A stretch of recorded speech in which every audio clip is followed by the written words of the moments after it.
Verilişimiz Məşhəddən mesaj olaraq sizlərimizin xidmətindədir. Bütün bizi izləyən əzizlərimi təbrik edirəm. Allah Taala bizi Əli əleyhissalamın vilayətində sabit qədəm eləsin.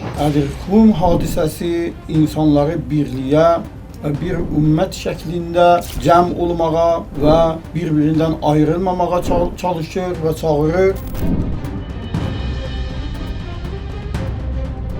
Qədir-Xum hadisəsində tamamilə başqa bir şey müsəlmanlara çatdırılır. Amma biz isə deyirik ki, xeyr, Əli əleyhissalamın imaməti insanlara çatdırılır. Və şübhələr Peyğəmbərin xütbə dediyindən sonra olub və bu gün də olacaq. Bu təbiidir.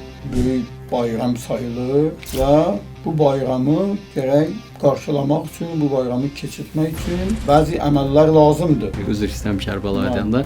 Hamımızın bayramıdır. Yəni bizim vilayətimizin elan olunduğu gündür. Yəni Qədir-Xum Şiə üçün ondan böyük bayram yoxdur. Əli əleyhissalamın tanındığı yox. Hamımız bayramlıq verməli, amma adət belə olub ki, seyidlər verirlər də. İnşallah biz də böyük məmnuniyyətlə sizin hədiyyənizi qəbul eləyərik inşallah. Allah qəbul etsin. Allah kömək olsun inşallah. Balaca da olsa, yəni əslində bu təsbihdir. Allahın zikridir elə. Bəli, İnşallah bu ən gözəl hədiyyədir maşallah. Allah qəbul eləsin.